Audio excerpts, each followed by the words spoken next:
नमस्कार, मी Gauri Suryavanshi. S Marathi news मध्ये आपलं स्वागत. वळूयाच्या बातमीपत्राकडे. निसर्गप्रेमींचा नंबर 1 सेल्फी पॉइंट बनला आहे.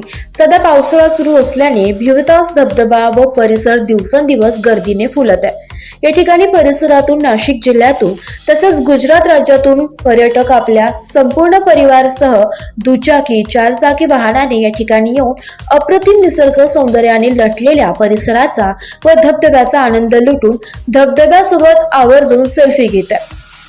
पर्यटक व निसर्गप्रेमींसोबत अनेक लोकप्रतिनिधी व शासकीय अधिकारी या ठिकाणी भेटी देऊन धबधबा परिसराची पाहणी करण्यासाठी येत आहे. विशेष करून शनिवारी आणि रविवारी या सुट्टीच्या दिवशी या परिसरात खूप मोठ्या प्रमाणात गर्दी असते. या परिसराला जणू यात्रेचे स्वरूप प्राप्त झालेले दिसून येते. सदर धबधबा परिसरात निसर्गप्रेमी आनंदाने संचार करत सेल्फी घेताना दिसून येतात. सुरगाणा, पेठ, त्र्यंबकेश्वर व इगतपुरी या तालुक्यात अनेक धबधबे वाहत आहे.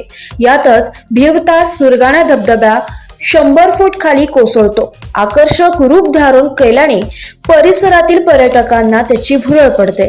विशेष म्हणजे महाराष्ट्र व गुजरातच्या सीमेरेषेवर असलेल्या या धबधब्याचे रूप पाहण्यासाठी पर्यटकांची हळूहळू गर्दी वाढू लागली आहे.